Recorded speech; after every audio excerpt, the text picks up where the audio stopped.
काम या राज्यातील प्रस्थापित मंडळी, मराठा समाजातील प्रस्तावित मंडळी जाणीवपूर्वक करण्याचं काम करत आहे। त्यांनी कुठेतरी जरांगे नावाचा व्यक्ती समोर करून सर्वच राजकीय पक्षातील मराठा मंडळीने त्याला रसद पुरवण्याचं काम केलं आणि ओबीसींच्या साठी मोठं एक संकट निर्माण करण्याचं काम केलं। बांधवांनो, जरांगेची मागणी काय आहे? असंविधानिक मागणी आहे त्याची। आपली मागणी काय आहे? आपली संविधानिक मागणी आहे। आपली मागणी मुळात आपल्याला जे डॉक्टर बाबासाहेब आंबेडकरांनी 340व्या घटनेतून कलमातून दिलेलं आरक्षण टिकवायचंय। आपल्याला कोणाच्याही ताटातला हिसकावून घेण्याचा आपला प्रयत्न नाही। आपण कुणाच्याही भाकर हिसकावून घेण्याचा प्रयत्न करत नाही आहोत, परंतु जी डॉक्टर बाबासाहेब आंबेडकरांनी आपल्याला हक्काची 27% असणारी भाकर दिली, ती भाकर आपल्याला टिकवण्यासाठी आपण हे झगडण्याचं काम करतोय। गेल्या 8-9 महिन्यामध्ये या राज्यामध्ये हे देशातील प्रमुख नेते नामदार जगन्नाथजी भुजबळ साहेब असतील, त्याच्यासह विजयजी वडेट्टीवार असतील, नामदार पंकजाताई असतील, धनंजयजी मुंडे साहेब असतील, असे अनेक ओबीसीचे नेते आपल्यासाठी सभागृहात असतील आणि व्यासपीठावर झगडण्याचं काम करतात। परंतु जे आपली बाजूने बोलतात त्या नेत्यांना ही प्रस्थापित नेते मंडळी आणि जरांगे नावाचं बांडगुळ हे टार्गेट करण्याचं काम करतोय। बांधवांना कुणाला घाबरायची गरज नाही। या राज्यामध्ये आपण 60% पेक्षा जास्त आहोत। आम्हाला सुद्धा अनेक धमक्या येतात, परंतु आम्ही या बांडगुळाच्या धमक्याला भीक घालत नाही। आपण कुणावर अन्याय करण्याचं काम करत नाही। अन्याय करणारा प्रस्थापित समाज आहे। ज्या समाजाला देश स्वतंत्र झाल्यापासून आज आपला ओबीसी एससी एसटी समाज मतदान करत आलाय आणि आजपर्यंत आपल्याच मतावर यांचे आमदार, खासदार, मंत्री, मुख्यमंत्री, पंतप्रधान झाले। यांचे राज्यामध्ये 200 साखर कारखान्यापैकी 90% साखर कारखाने या प्रस्थापितांचे आहेत। यांचे 150 पेक्षा जास्त आमदार आहेत। 48 पैकी 32 खासदार ह्या मराठ्यांचेच आहेत। तरी पण यांना ओबीसीतूनच का आरक्षण हवंय? या मराठा समाजाच्या प्रमुख मोठ्या नेत्यांनी समोर येऊन सांगितलं पाहिजे की तुम्हाला ओबीसीतूनच का आरक्षण हवंय, ओबीसीचं मतदान तुम्हाला हवंय आणि ओबीसीच्या पोटावर पाय द्यायचं तुम्ही आज काम करायला सुरुवात केली। बांधवांनो, जरांगेची मागणी काय? जाणीवपूर्वक ओबीसीतूनच आरक्षण मागतोय तो।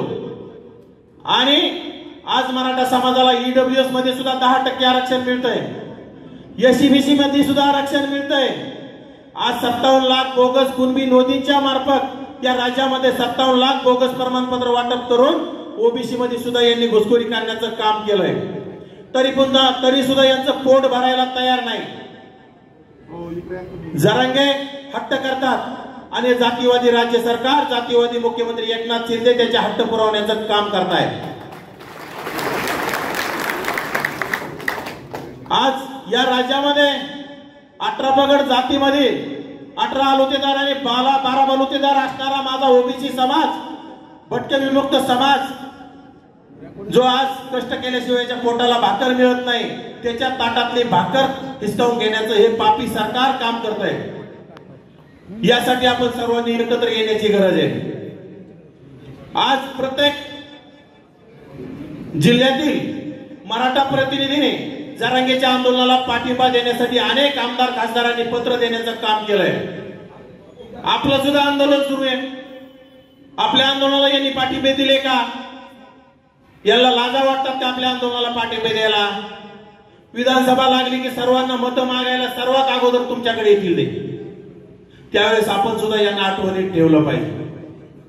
आपल्या लोकांना पाडण्याची भाषा जरांगे करतो आणि आपण शांत राहतो।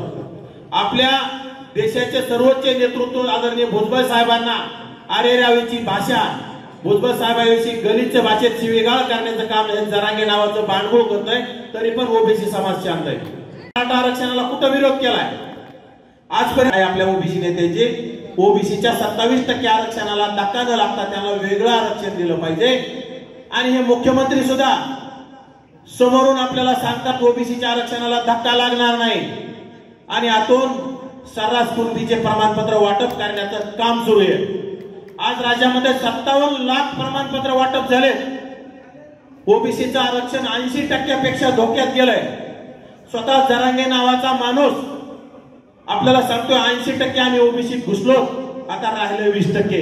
ते सुद्धा आम्ही लवकरच 20% आम्ही घुसणार आहोत आणि संपूर्ण आम्ही ओबीसी होणार आहोत. राहिला विषय सगळ्या सोयऱ्यांचा अध्यादेश लागू करा म्हणतोय.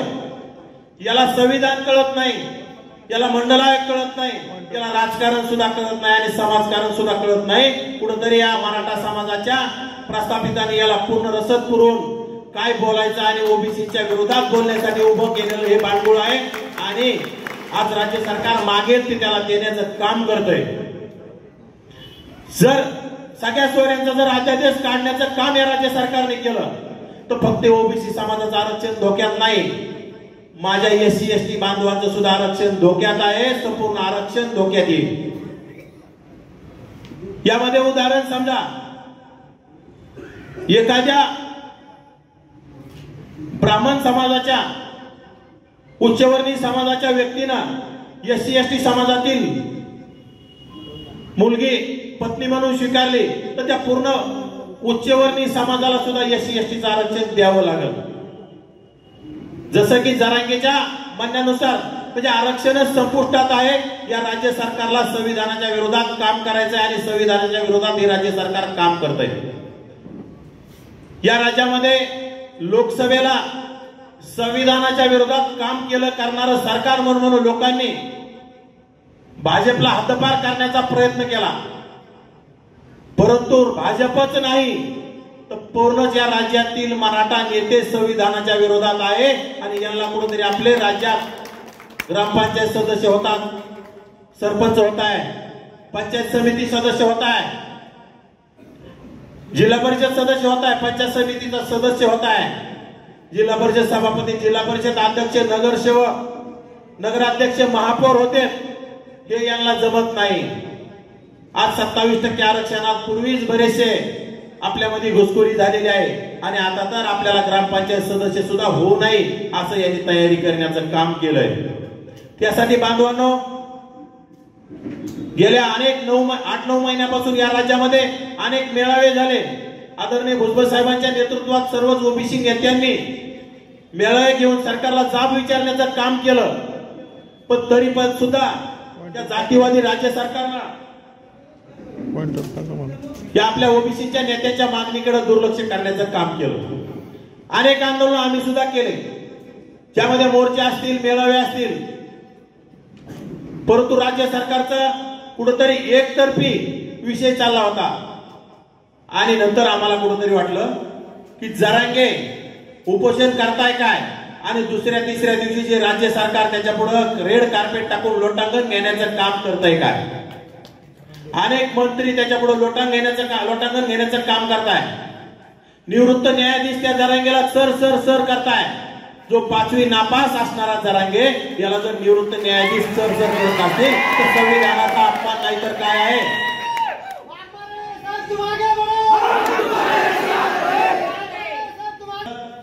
आमच्या लक्षात आलं जशाच तसं उत्तर आपल्याला द्यावं लागलं. नंतर आपले प्राध्यापक ओबीसी नेते लक्ष्मणराव हाके यांचा आम्हाला फोन आला आणि ते म्हटले आपल्याला आता आरक्षण वाचवायचंय आणि आपल्याला आरक्षण वाचवण्यासाठी एकच मुद्दा, आपल्याला जरांगे सारखं आपल्याला उपोषण करावं लागेल. त्यासाठी आपल्याला वडीगोद्री किंवा आंतरवाली सराटीत उपोषण करायचंय आणि त्यासाठी तुमच्या अंबड तालुक्याची 7 हवी, घनसावंगी तालुक्याची 7 हवी, जालना जिल्ह्याची आम्हाला 7 हवी. आदरणीय हाके सरांना एका शब्दात मी सांगितलं, सर 7 नाही, मी तुमच्या सोबत उपोषणाला बसतोय आणि आम्ही सुद्धा अनेक मोर्चे काढले, आंदोलन केले, पण आमच्याकडे सुद्धा राज्य सरकार लक्ष देत नाही. त्यामुळे आम्ही तुमच्या मागणीला सहमत आहोत आणि मी सुद्धा तुमच्या सोबत उपोषणाला बसतोय. आमचे दीपकराव बोराडे असतील, बळीदादा खटके असतील, यांनी पूर्ण असं नियोजन 1 दिवसात करण्याचं काम केलं. एबीपी माझा, उघडा डोळे बघा नीट.